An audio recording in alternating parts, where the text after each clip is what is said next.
Krsna Chaitanya Prabhu Nityananda. Hare Krishna. Here we are again with our Bhagavad-gita channel. It's Bhagavad-gita, here it is. Book, Bhagavad-gita as it is. Translation and commentary by His Divine Grace A.C. Bhaktivedanta Swami Prabhupada.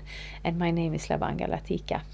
We are reading Bhagavad-gita, chapter 6, Jnana Yoga, where we are hearing about a yogi, kind of like the traditional yogi. When we think of yogis, these are the kind of yogis we think of. That picture is of course not complete, because yoga means realizing the connection between the little soul, us, and the greater soul, Krishna. But there are many different processes. But now we're speaking of Jnana Yoga, and that is often the process when you think of yoga. That's the process. Jnana means meditation, and we are reading text 7. Jitatmana prashantasya paramatma samahitaha shitoshna sukhadukkeshu tatha mana pamanayoho. For one who has conquered the mind, the super soul is already reached, for he has attained tranquility. To such a man, happiness and distress, heat and cold, honor and dishonor are all the same. Purport. Actually, every living entity is intended to abide by the dictation of the Supreme Personality of Godhead, who is seated in everyone's heart as Paramatma. When the mind is misled by the external illusory energy, one becomes entangled in material activities. Therefore, as soon as one's mind is controlled through one of the yoga systems, one should be considered to have already reached the destination. Yes. So we are here. We have this map of the existence, and on the material energy there is a dot that says you are here, we are here. And that means it's easy to lose track or to lose sight of the spiritual reality. This material world is nothing but covered spiritual reality. So there's an illusion there that makes us think, we call it Maya, that which is not. It doesn't mean this world doesn't exist. The world does exist, but how it works, that's our misunderstanding. When we think we are the center and life is meant to fulfill our desires, and that the connection between this body and mind and ourselves is very real, that is the illusion. And in order to open our eyes to rise out of this illusion, that's when we practice the yoga system. Of course, we live in the West, and there in general yoga doesn't come with our tradition. Yoga to us means somebody in stretchy clothing doing stretchy things on a mat. That is just a very small portion of one of the yoga systems. Yoga means realizing a process that we apply in our lives to realize our spiritual identity.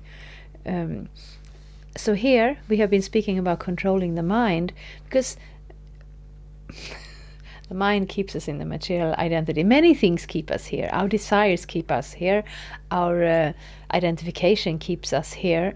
But the mind very much does keep us here, because the mind keeps bombarding us with alternatives to spirituality, telling us this and that, do this, try that, we want to do this, we want to do that. The mind is practically like a little child, pulling on our dress and saying, are we there yet? I want another ice cream.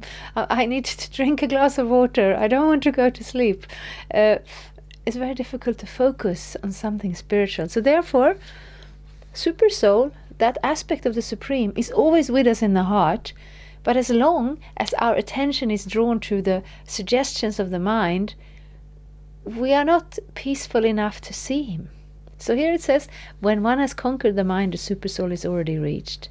So that's amazing. And that also shows, if we haven't seen Super Soul, probably we also haven't controlled our mind. Actually, I'm reading the purport now. Actually, every living entity is intended to abide by the dictation of the Supreme Personality of Godhead, who is seated in everyone's heart as Paramatma.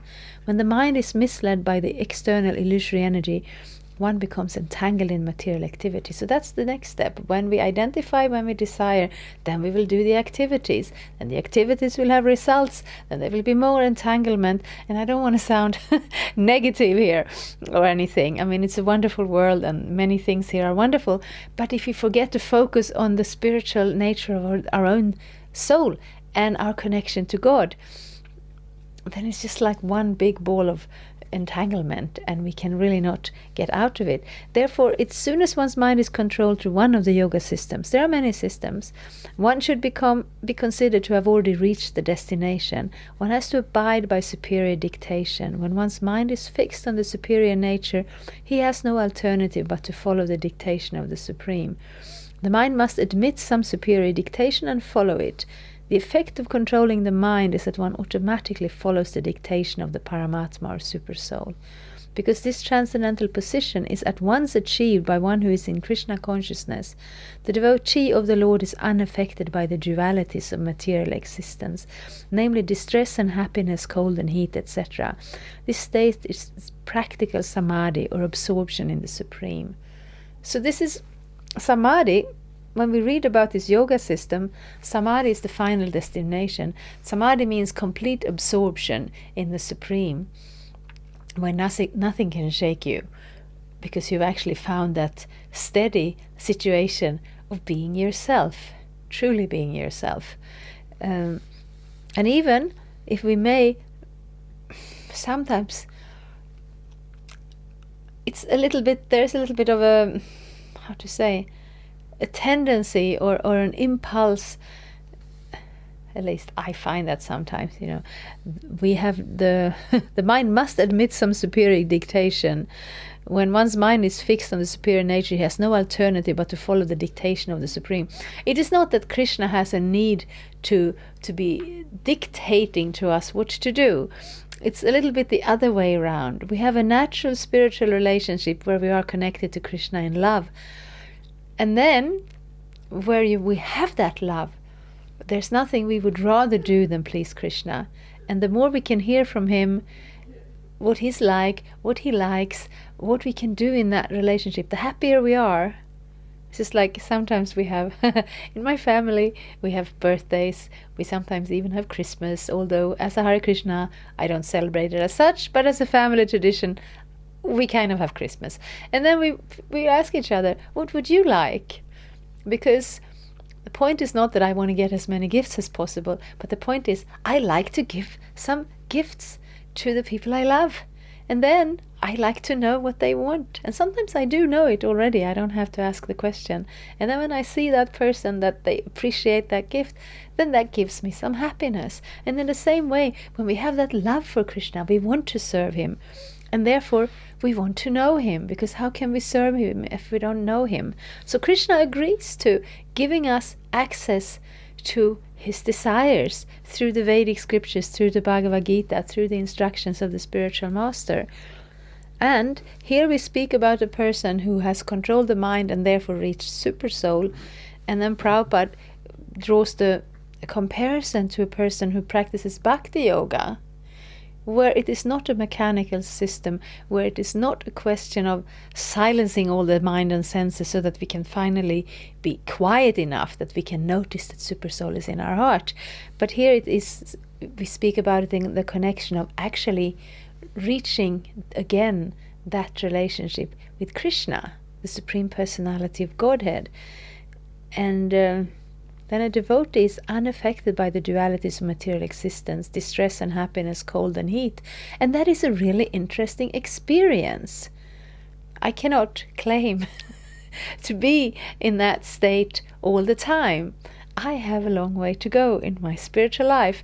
And I don't mind, I'm on that path. I want to continue. But there are small glimpses of that when that sense of being engaged in the service of Krishna feels like the steady platform where I belong. That feels like there is reality.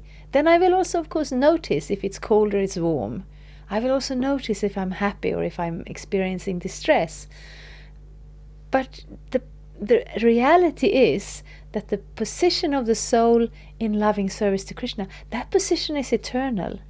All of this happiness and distress, heat and cold business, it comes and goes.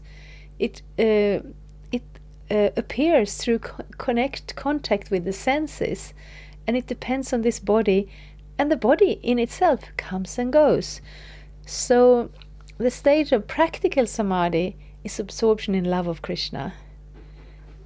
So yes, so this chapter will be about jhana yoga, and very many purpose will come to the conclusion where we kind of compare the two yoga systems, kind of see the similarity, but actually what Krishna is really giving in Bhagavad-gita, and of course what we are recommending, is bhakti yoga, because it does reach, in a sense it reaches to the same goal, but it's not mechanical. It is a question of realizing our actual relationship and situation in connection to the Supreme. Thank you very much. Hare Krishna. Thank you for watching. We aim for updates every Tuesday and Friday. Please come back. If you have any questions or comments, please leave them down there. We also have some links and information for you. And there is, of course, the subscribe button. Thank you. Hare Krishna. I'm a Hare Krishna, and I approve this message. Subscribe. Hare Krishna, Krishna Krishna, Hare Hare, Hare Rama, Rama Rama.